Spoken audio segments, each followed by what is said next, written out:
वाक्य स्फोट का शब्द था जी।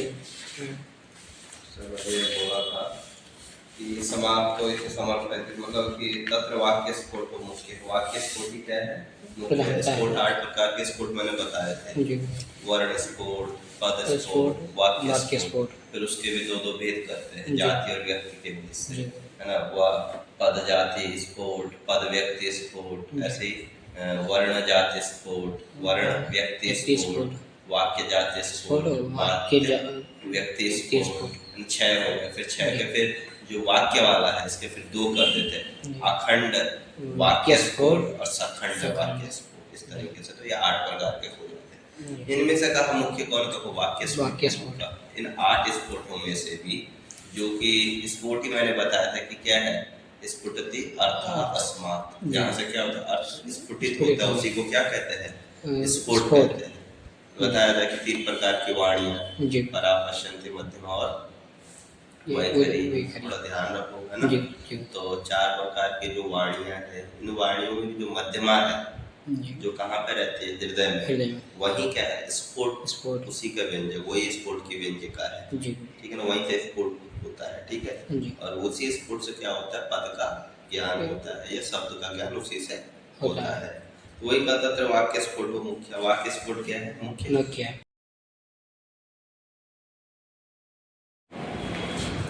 ठीक है कर ले हाँ है ठीक है ओके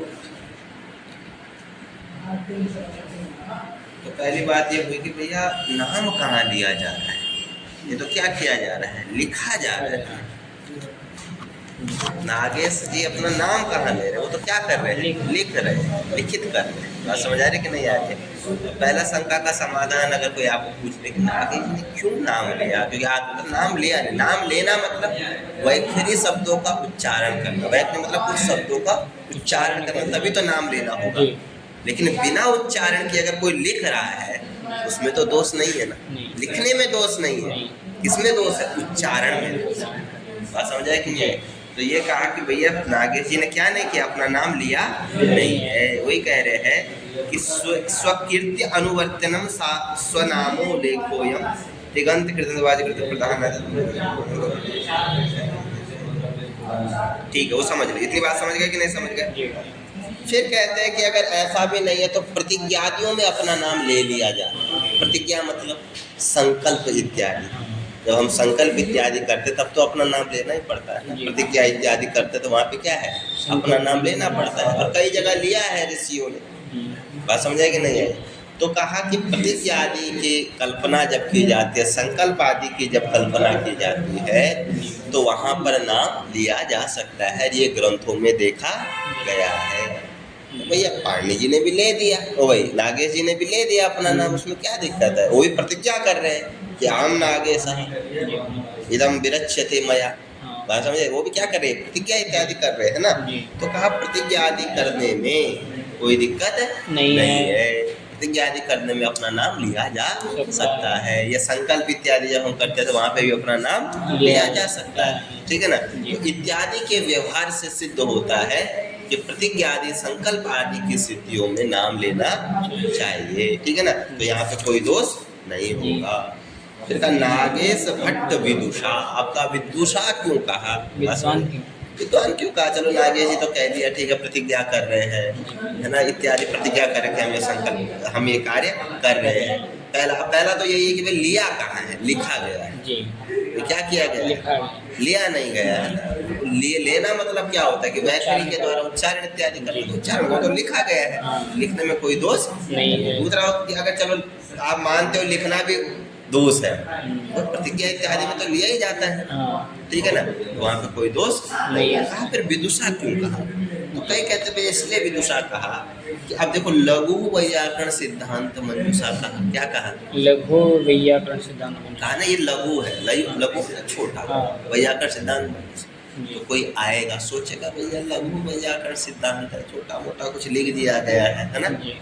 तो नागेश ने बताना चाह रहे हैं ऐसा मत सोचेगा विदुषा ये किसी विद्वान के द्वारा पढ़े लिखे के द्वारा ये लिखी गई है लघु लेकिन इसमें विद्वत्ता से परिपूर्ण जो भी तत्व वैयाकरणों के हैं उनको लिया गया है। बात समझ आ रही है? इसलिए विदुषा कहना अनिवार्य, ठीक है ना। कभी ये ना समझ ले आएगा पड़ेगा, अरे क्या है, ठीक है नागेश भट्ट कोई रहा है, नहीं, विदुषा तो भाई उसने पढ़ा है, तत्वों को जाना है, जी जान करके उन सिद्धांतों को समझ करके उनका यहाँ पे क्या कर लिया, संकलन किया गया है। तो कोई आकर के इसको हल्के में ना ले ले, जी समझा नहीं, साधारणतया न स्वीकुर्या। अब बताओ ना, सह जानीया कि अस्मिन् सिद्धान्ते अपि किमपि अस्ति तत्त्वं यत् तत्त्वं पठनीयं, किमर्थं केनचित् विदुषा परिश्रमेण वैदुष्यपूर्णेन इदं विलिखितम्। अब बताओ ना, इसलिए विदुषा कहना बात समझाई ना। तो इसमें दोनों प्रश्न समझ आ गए कि नहीं? नागेश भट्ट विदुषा नत्वा सांबम शिवम, भगवान शिव को समझ रहे अम्बया सह सांबम, अम्बा के साथ जो शिव, ठीक है ना। और कहते हैं कि इनके पिता का भी नाम शिव भट्ट सुतो धीमान सती देव्यास्तु गर्भ कहा गया। इनके पिता का नाम भी शिव भट्ट था। क्या था? शिव भट्ट। तो कह रहे कि कई लोग कहते कि अपने पिता को ही क्या कर रहे हैं, यहाँ पे नमस्कार कर रहे हैं। अम्बया सह, अपने माता के सहित, अम्बया सह मात्रा सह शिवम पितरम नत्वा। तो भगवान शिव को भी हो गया और अपने पिता को भी, क्योंकि पिता का नाम भी क्या था, शिव भट्ट। शिव भट्ट सुतो धीमान, शिव भट्ट सुतो, शिव भट्ट के क्या थे, पुत्र थे, धीमान सती देव्यास्तु गर्भ, उनकी माता का नाम था सती, सती देव्यास्तु गर्भ। बात समझ आ रही है? तो कहा कि भैया इनके पिता का भी नाम क्या है, शिव है। तो कोई कहता है चलो इससे दोनों अर्थों का अवगमन हो रहा है, भगवान शिव का भी हो रहा है और उनके पिता का भी हो रहा है। बात समझे? तो सांबम शिवम अम्बया सहितम शिवम पितरम या भगवंतम नमस्कार करके। बात समझ आई नहीं? लघु लघ्वी, लघ्वी मतलब छोट, बड़ा नहीं, विस्तार नहीं है, कुछ अंशों को लेकर के, ठीक है। लघु क्या है?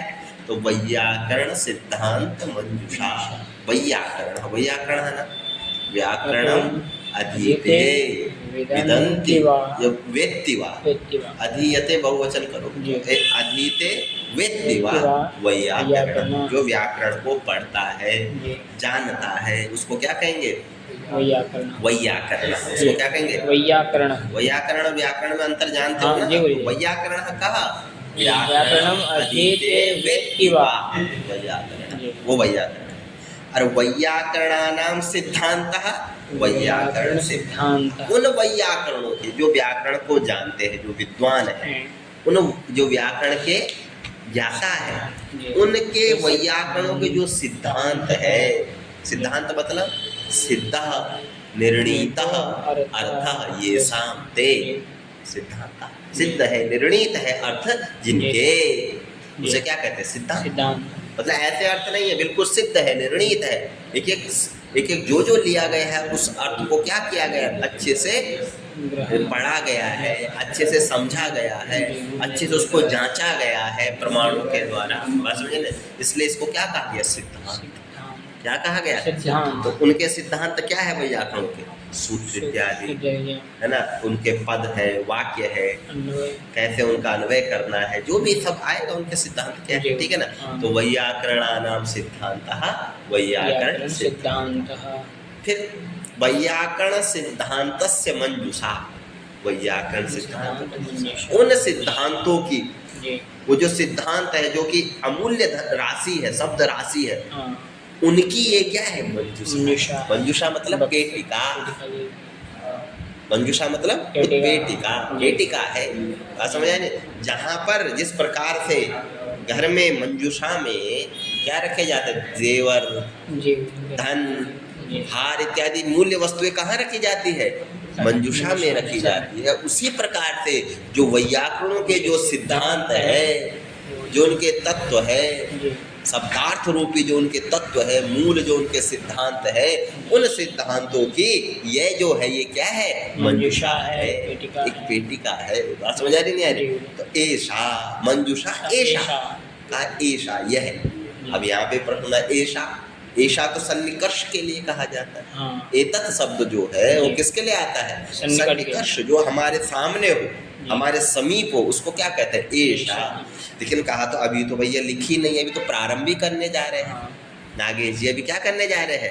प्रारंभ ही करने जा रहे हैं। तो फिर ये एषा कैसा, कासा, जी कहाँ है? तो कहा ऐसा से ले लो, हृदयस्था या बुद्धिस्था, या जो हृदय में है, जो भी उन्होंने अपने हृदय में रखा हुआ है जिन तत्वों को, जो लिखेंगे आगे, जी या जो बुद्धि में रखा गया है। क्योंकि अभी तो नहीं, अभी तो बुद्धि उससे पहले परिकल्पना तो कर ली ना, जी। विजुअलाइज तो कर लिया अपने दिमाग में, बात समझाइए। जी। तो वो जो ऐसा से किसको लेना? बुद्धिस्था हाँ, या हृदयस्था, हृदय में या बुद्धि में, कहीं भी जी। बात समझे। तो ऐसा, ऐसा मतलब ये नहीं कि ये सामने कोई अभी नहीं लिखी है, तो अभी कहाँ है वह? बुद्धि में है। तो ऐसा क्या?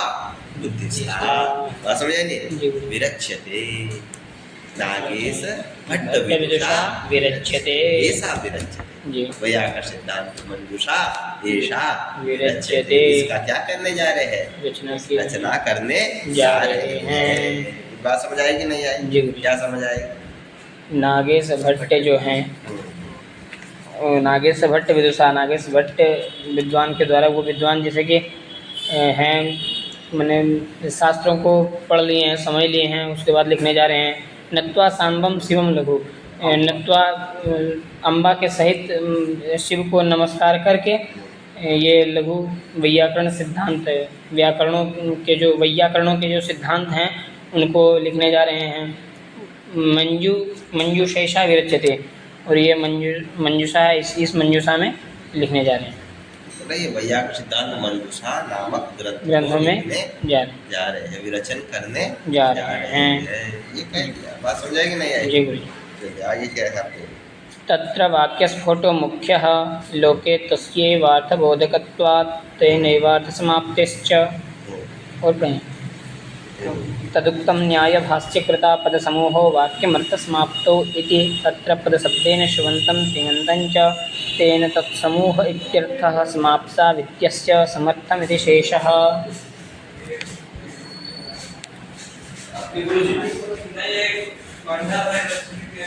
बात समझ आई? दोनों बातें समझ आ गई कि नहीं आ गई? जी गुरु जी। पहले तो ये बात समझ आई कि नागेश जी ने अपना नाम क्यों लिया, क्योंकि जी। प्रश्न ये बनता है पहला जी। कि नागेश क्यों कहा? जी। आपका नाम जी। नाम आदि के पढ़ से नहीं लेना चाहिए, इसलिए लिया कि प्रतिज्ञा वाक्य इत्यादि जहाँ पे होते वहाँ पे अपना नाम ले लेना चाहिए। बात समझ आएगी जी नहीं? गुरु। कि संध्या उपासना आदि जो कार्य करते हैं हम, हाँ, है ना, संकल्प इत्यादि कार्य जब हम करते हैं जी। तो वहाँ पे अपना नाम दिया जाता है। तो प्रतिज्ञा वाक्य समझ करके ही नागेश जी ने क्या किया? यहाँ पे नाम लिया है। और नाम लिया नहीं है, नाम को क्या किया? लिखित किया है। तो यहाँ पे कोई ऐसी शंका नहीं करनी चाहिए। पहला प्रश्न विदुषा क्यों कहा? तो कहा विद्वान से अपनी विद्वता को नहीं समाना चाह रहे हो, वो ये नहीं कह रहे कि मैं, वो ये कहना चाहिए कि ये जो मेरे द्वारा मतलब जो परिश्रम किया गया, वैदुष्य पूर्ण जो परिश्रम किया गया, वही वैदुष्य आपको कहाँ मिलेगा? इस शास्त्र में, इन सिद्धांतों में मिलेगा। तो अपने अपना वैदुष्य न जा करके वो शास्त्र का वैदुष्य बतलाने की चेष्टा कर रहे हैं। बात समझाएगी नहीं आई? तो ये भी हमें समझ लेना चाहिए। और नत्वा सांबम से दो चीजें लेनी है, एक भगवान शिव को भी लेना है और एक ये अपने पिता को, क्योंकि शिव उनके पिता का नाम भी था, है ना। तो सांबम शिवम मतलब अपने पिता के साथ माता को, और अथाम्बम शिव मतलब भगवान शिव के साथ अम्बा को। दोनों अर्थों को यहाँ पे ले लेना है। तो तीन प्रश्न बने, पहले नागेश, विदुषा, फिर सांबम शिवम, यहाँ पे ठीक है ना। फिर वैयाकरण सिद्धांत, वैयाकरण किसे कहते हैं? सिद्धांत किसे कहते हैं? मंजूषा, इसको समझ लो। और इस ग्रंथ का नाम क्या रखा गया? वैयाकरण सिद्धांत मंजूषा ऐसा। ऐसा जो ये है कौन? हृदयस्था। ऐसा का हृदयस्था बुद्धिस्था विरच्यते, मेरे द्वारा क्या की जा रही है? विरचित की जा रही है। अपनी बात समझ आ गई? चलिए आगे क्या आगे है गुरु जी। ये तत्र वाक्यस्फोटो मुख्यः,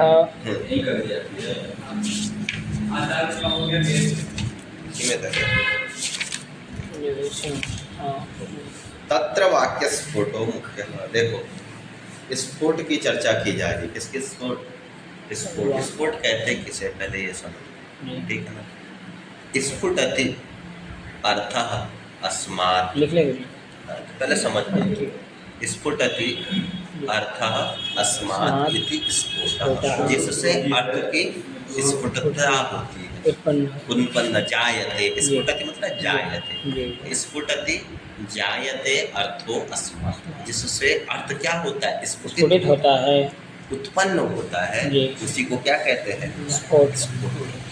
व्याकरणों का स्फोटवाद ही मुख्य है। हम लोग जो है वो स्फोटवादी, ठीक है, हमने स्फोट ही माना है, जो शब्द के उसमें क्या है? कारण है, ठीक है ना। तो उस स्फोट को भी 8 प्रकार के स्फोट है। कितने प्रकार के? 8 तो स्फोट आगे आएगा, ठीक है ना। सबसे पहले तो 2-3 होंगे, वर्ण स्फोट, पद स्फोट और वाक्य स्फोट। 3 चीजें होती है ना, वर्ण होता है, पद होता है, वाक्य होता है, 3 ही चीजें तो होती है। तो वो जो 3 चीजें, वही 3 स्फोट भी मान लो, एक वर्ण स्फोट, एक पद स्फोट और एक वाक्य स्फोट। इतनी बात समझ आ गई कि नहीं आ गई? आई इतनी बात समझ आ गई नहीं आ गई? क्या क्या? वर्ण स्फोट, पद स्फोट और वाक्य स्फोट, ठीक है ना। इस तरह से 3 प्रकार का हुआ। फिर इसी के जाति और व्यक्ति भेद से, इसके भेद से, जाति और व्यक्ति भेद से जब हम भेद करने जाते हैं तो ये कितने प्रकार का हो जाता है? 8। आगे आएगा उसको अच्छे से समझेंगे, ठीक है ना। पहले इतना समझ लो, ठीक है ना। 8 प्रकार का स्फोट होता है। उन स्फोटों में भी जो वाक्य स्फोट होता है, जो कौन सा स्फोट? वाक्य स्फोट। वर्ण को भी छोड़ दो और पद को भी छोड़ दो, अंतिम किसको? वाक्य स्फोट। वही क्या होता है? मुख्य होता है। वही क्या है? मुख्य। वही अर्थ को बताने में मुख्य है, ठीक है ना। जैसे वाक्य समझते हो, वर्ण मतलब पद मतलब रामः या पठति, हरि, ये सब क्या है? पद है। लेकिन वाक्य क्या है? रामः गृहं गच्छति, रामः पुस्तकं पठति, ये सब क्या है? वाक्य है। इसी को क्या कह दिया जाता है? वाक्य स्फोट। इसको क्या कह दिया जाता है? वाक्य स्फोट, ठीक है ना। तो अब यहाँ पे देखो, पहले स्फोट समझो। स्फोट कभी बहुत बड़ी चीज है ये, क्योंकि स्फोट प्रकरण आएगा आगे, जैसे अभी शक्ति प्रकरण चलेगा, स्फोट प्रकरण आएगा, वहाँ पे बताएंगे स्फोट है क्या मुख्य रूप से, ठीक है ना। क्योंकि स्फोट को समझना इतना आसान है। देखो 4 प्रकार की वाणियाँ होती है, वाणी, ठीक है ना। वैखरी, परा, पश्यन्ती, मध्यमा और वैखरी। क्या? वैखरी, परा, पश्यन्ती, मध्यमा और वैखरी। 4 प्रकार की क्या है? वाणियाँ। परा और पश्यन्ती जो होती है, परा होती है जो हमारी नाभि से नीचे रहती है, यहाँ पर, ठीक है ना, उसको परावाक कहते हैं। उसे क्या कहते हैं? परावाक। फिर दूसरी होती है जो ये नाड़ी में होती है, इसको क्या कहते हैं? पश्यन्ती। इसको क्या कहते हैं? पश्यन्ती। जो कहाँ रहती है? नाभि में। तीसरी होती है मध्यमा। क्या होती है? मध्यमा। मध्यमा कहाँ होती है? हृदय में। हृदय का था, जो हृदय में। और वैखरी, जो हम बोल रहे हैं, जो कुछ भी सुन रहे हैं, ये सब कौन सी वाक है? वैखरी। ये वैखरी। 4 प्रकार की वाणी होती है, ठीक है ना। परा, पश्यन्ती, मध्यमा और वैखरी। पहले इतना समझो, ठीक है। परा और जो पश्यन्ती होती है, ये हमारे हाथ में नहीं है। ये ऋषि मुनियों की जो तप, जिसके द्वारा वो परा पश्यन्ती के द्वारा भूत भविष्य को देख लेते थे, तप से। तो कौन सी वाणी से देखते थे? परा और पश्यन्ती। परा और पश्यन्ती, ठीक है ना। इन वाणियों से ही वो क्या करते थे? भूत भविष्य को देख लेते थे, ठीक है ना। लेकिन जो इस समय है, जो हम समझ सकते हैं, वो 2 ही है। एक है मध्यमा और एक है वैखरी।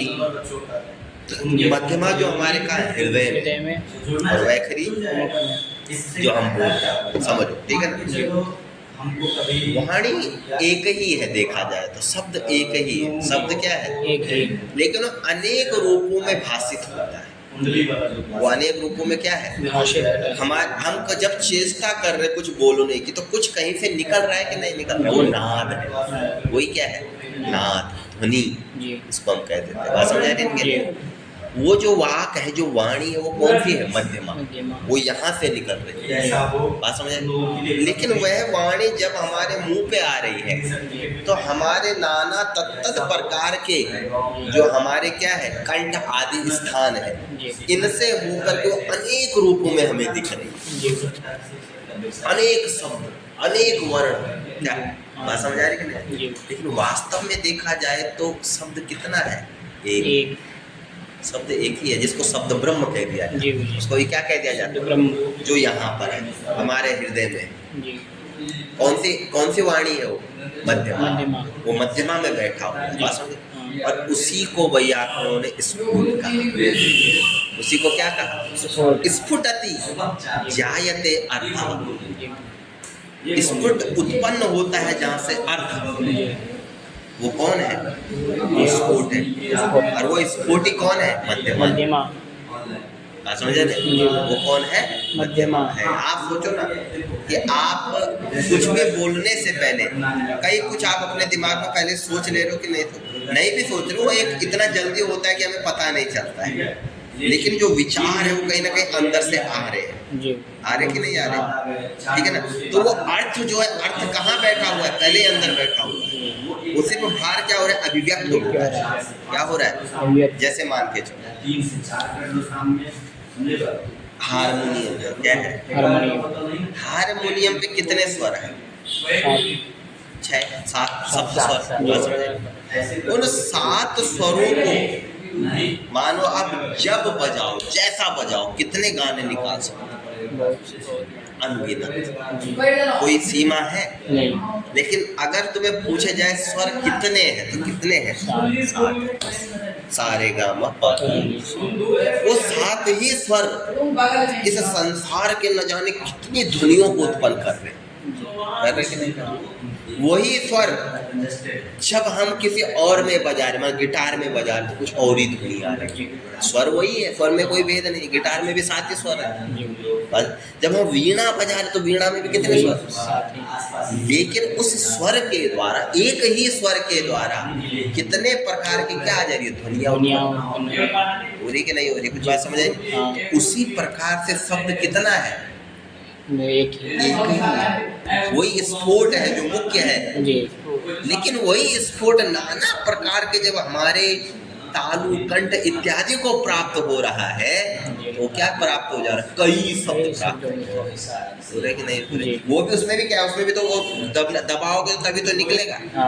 यूं यूं यूं यूं दबाओगे, उनको प्रेस करोगे, क्या ध्वनियाँ निकलेगी। तो हमारे उससे भी क्या निकली है? ध्वनियाँ है।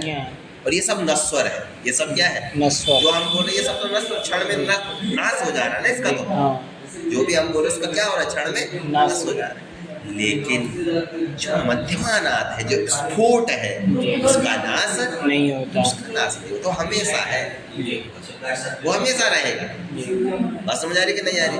तो वही उसी को हम क्या कह देते हैं? स्फोट। क्या कह देते हैं? स्फोट। लेकिन क्या होता है, हमने देखा है कि जब कोई वस्तु किसी उपाधि को प्राप्त होती है तो हम उसी के अनुसार उसको भी कह देते हैं। जैसे मान के चलो कि ये गिलास है, ये कटोरा है, ये बोतल है। जल कितना है?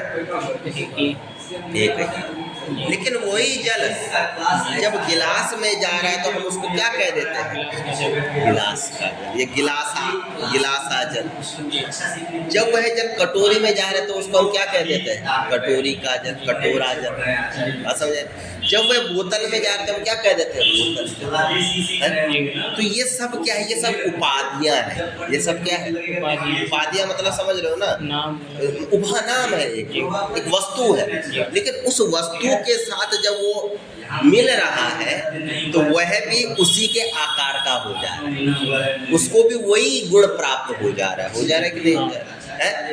तो हम जब देखते हैं व्यवहार में, हम उसी शब्द को, जो एक ही शब्द है जो मध्यमानाद के द्वारा, जिस स्फोट के द्वारा जो बोला जाता है, जब हम उसको देखते व्यवहार में कि जब वो अ ई उ निकलता है तो हम उसको क्या कह देते हैं? वर्ण। उसको हम क्या कह देते हैं?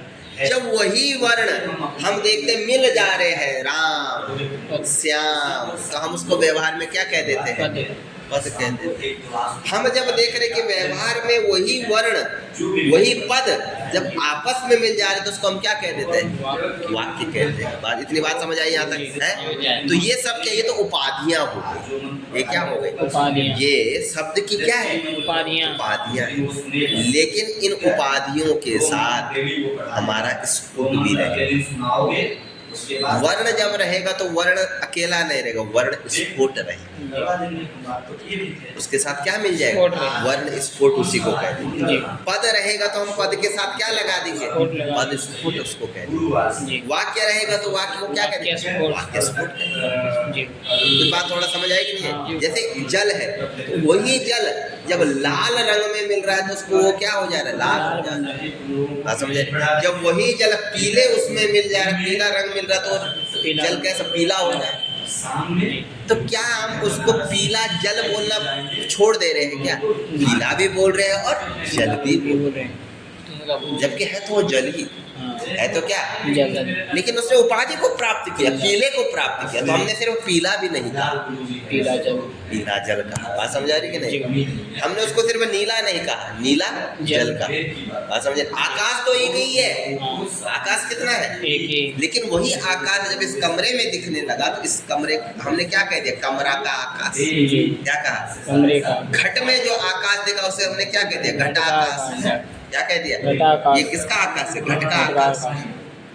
तो उपाधि क्या थी? घट। उपाधि क्या है? कमरा।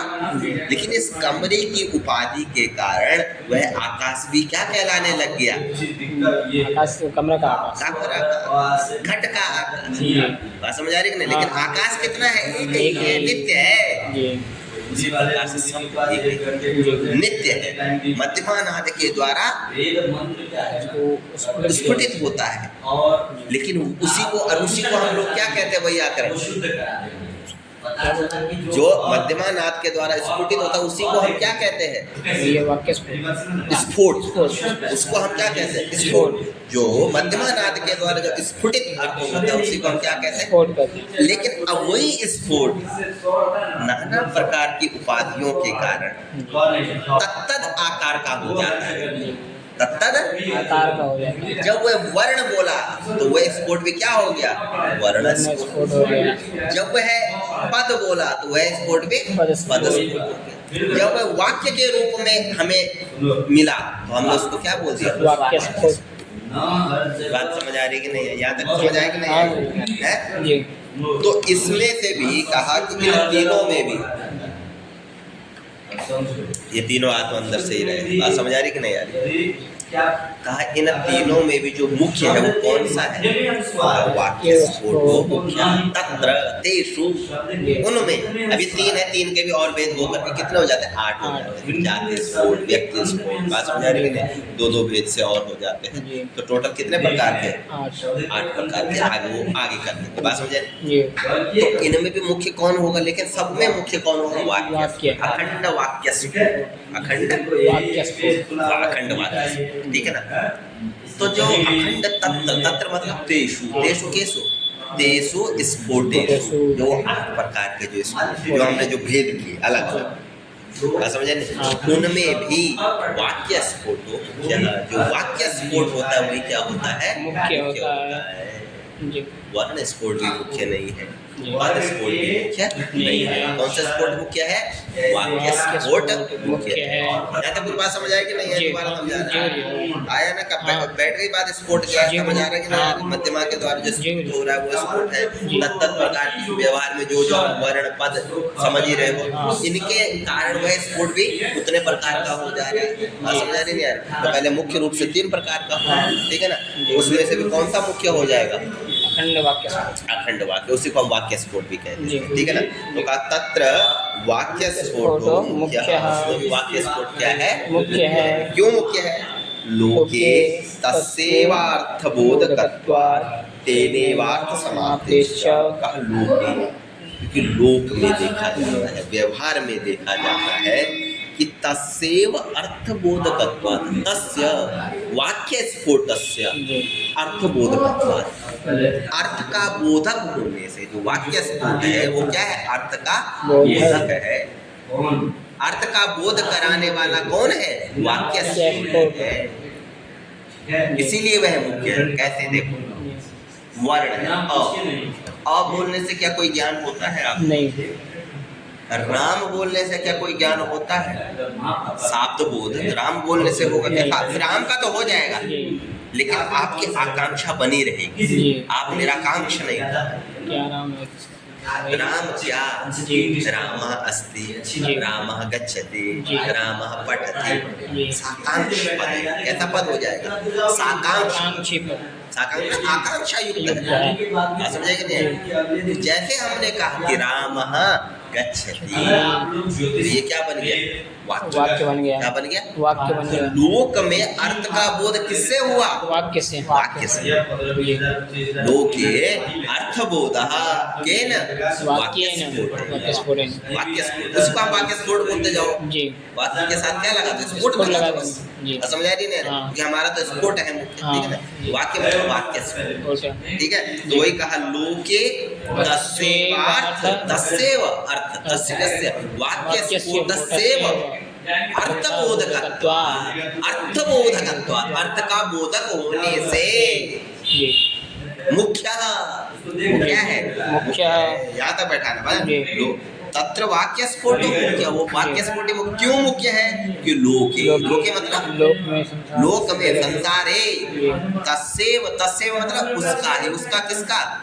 वाक्य स्फोटस्य, तस्यैव वाक्य स्फोटस्य अर्थबोधकत्वात्। कर दिया? क्या बोलना है? ये अजमान पजमान नहीं, ठीक है? ठीक?